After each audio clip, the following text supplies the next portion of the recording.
नमस्ते दोस्तों, स्वागत है आप सभी का एक बार फिर से आपके अपने चैनल विवेक राणा स्टॉक्स में दिल से।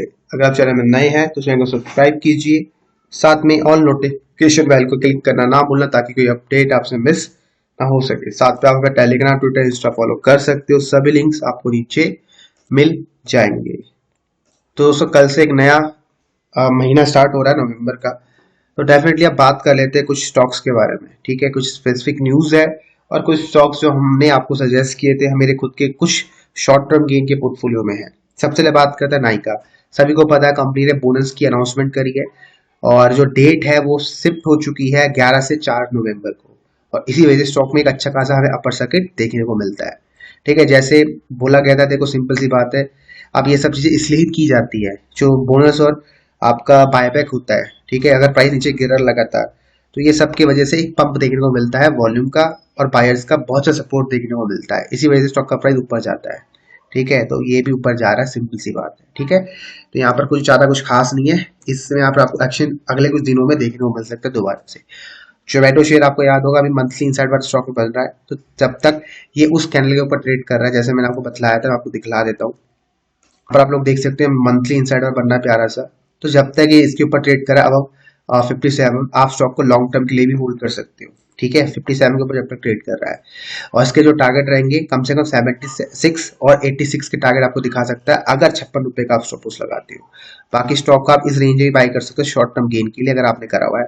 ठीक है, देखो ये लगातार ये सपोर्ट एरिया है, तो यहाँ पर बिल्कुल उसने सब एक्जैक्टली यही सपोर्ट किया है। तो वो जो ट्रेड बताया था वो लॉन्ग टर्म ट्रेड है, ये शॉर्ट टर्म की ट्रेड है।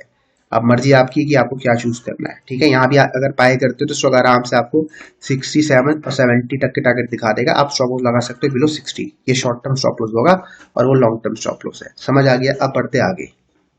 पीवीआर में भी लगातार एक अच्छी तेजी में देखने को मिल रही है। मैं पीवीआर का आपको यही बोलूंगा, जब तक कि इस कैंडल के ऊपर ट्रेड कर रहा है 1630 रुपए के ऊपर, ये स्टॉक इस प्राइस मतलब आपका अगर दोबारा 1695 आता है पीवीआर या 1700 आता है तो स्टॉक को आप बाय करिए। 1700 से आप कम से कम 10% का गेन के लिए इंतजार कर सकते हो। अब मान लो 10% कितना होता है, 1700 में जोड़ दो 170 रुपए, तो वो 17 आपका 10% निकल के आता है। तो ये स्टॉक आपको 1870 रुपए की टारगेट दिखा सकता है इमीडिएटली। ठीक है, ये आपके इमीडिएट टारगेट रहेंगे 10%। उसके बाद फिर जैसे 1900 तोड़ेगा ये स्टॉक आपको 2000 तक की टारगेट दिखा देगा। अब बहुत जल्द इसमें एक मोमेंटम आने वाला है, मैंने पास्ट वीडियोस में आपको बताया था क्यों। ठीक है, अच्छा खासा यहाँ पर देखो ब्रेकआउट हुआ था। ठीक है, तो यहाँ स्टॉक को लगातार आप एक्यूमुलेट करो और फाइनली देखो इस कैंडल का आज हाई अगर टूटता है, टूटा नहीं है, देखो इस कैंडल का हाई जैसे टूटेगा ये स्टॉक फटाफट आपको जो प्राइस मैंने आपको बताया वहां के टारगेट दिखा देगा। ठीक है, और डेविस लैब में भी आपको बताया एक अच्छी खासी तेजी दोबारा से हमें देखने को मिल रही है। मैं आपको दिखा देता हूँ, एक मोमेंटम आया था ये करेक्शन का, ठीक है, बहुत अच्छी करेक्शन आई थी। राइट, अब स्टॉक देखो इसी बॉक्स में ट्रेड कर रहा है, तो अपर साइड टारगेट या रजिस्ट्रेशन बोल सकते हो 3700 रुपए के आसपास के। 3700 के आसपास चाहो तो प्रॉफिट बुकिंग कर सकते हो। हाँ, अगर सस्टेन करता है तो स्टॉक आपको 3810 तक की टारगेट दिखा सकता है, लेकिन सस्टेन नहीं कर पाएगा शायद, मुझे लगता है, क्योंकि बहुत लंबे समय तक ये स्टॉक यहाँ घूमने वाला है। राइट, लाइन्स का तो मैंने आपको कल ही बताया था कि स्टॉक का बाय करके चल सकते हो, और हमारा आज स्टॉक में बाय एक्टिवेट हो चुका है। और हमारा जो स्टॉप लॉस है ये कैंडल का लो है, तो मतलब 2490 के आसपास का स्टॉप लॉस लगा सकते हो। ठीक है, और स्टॉक का जो हमारा बाय था वो ऑलमोस्ट इस कैंडल के आसपास था, जो है 3540 के आसपास का बाय था, और वहीं अभी स्टॉक ट्रेड कर रहा है। तो 2490 तक जब तक ये के ऊपर है स्टॉक को आप वेट करो 5 से 10% गेन के लिए। ठीक है, तो ये स्टॉक आपको 5 से 10% का गेन आराम से दिखा सकता है। सिटीज शेयर की लेटेस्ट खबर बता देता हूँ आपको, कुछ नहीं है। ठीक है, चार्ट पैटर्न देख लो बस, यहाँ प्यारा सा मंथली इनसाइडर बन रहा है। तो जब तक ये इस कैंडल के ऊपर ट्रेड कर रहा है, ठीक है, मतलब ये 738 में आपका बाय एक्टिवेट हो चुका है। ठीक है, मंथली इनसाइडर के हिसाब से, और 661 का आपका स्टॉप लॉस है। इन दोनों का गैप निकाल लो, वही रिवॉर्ड जोड़ दो डबल में, तो आपका टारगेट निकल के आ जाएगा। मतलब जो मोटामोटी स्टॉक आपको आराम से 900 और 1000 तक के टारगेट भी दिखा सकता है।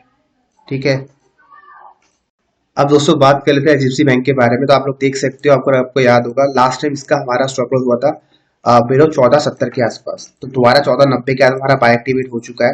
तो स्टॉक को चाहो तो आप एक्यूमुलेट कर सकते हो अराउंड 1490 1480, लेकिन 1470 का आपका क्लोजिंग बेसिस का मतलब इसके नीचे अगर ये घंटे या 15 मिनट टाइम बिता लेता है तो आप स्टॉक से एग्जिट कर सकते हो। अगर जब तक कि इसके ऊपर ट्रेड कर रहा है 1470 के ऊपर, तो स्टॉक आपको आराम से, मुझे लगता है लास्ट स्विंग आपको दिख रहा है, इसको रिटेस्ट करेगा पहले तो 1540, और 1540 सस्टेन करने के बाद स्टॉक आपको 1590 और 1600 के टारगेट दिखाएगा। ठीक है, तो 1600 टारगेट के लिए आप उम्मीद लगा सकते हो जब तक 1470 के ऊपर ट्रेड कर रहा है एचडीएफसी बैंक।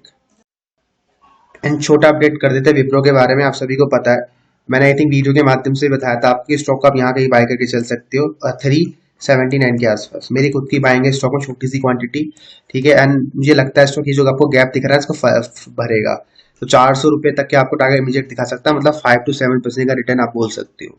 अगर आपको दोबारा 380 मिलता है तो आप सबको बाय कर सकते हो। मात्र 372 रुपए का आपको एसएल लगाना है, 8 रुपए का एसएल लगा के आप रिवॉर्ड तैयार कर सकते हो 16 रुपए का, ठीक है। तो मतलब वो मोटा मोटी 396 रुपए, 398 रुपए के टारगेट, जो एग्जैक्टली यही गैप होता है जो फिलअप करेगा ये, ठीक है। तो विप्रो के बारे में बात हो गया। बात करते हैं टाटा पावर।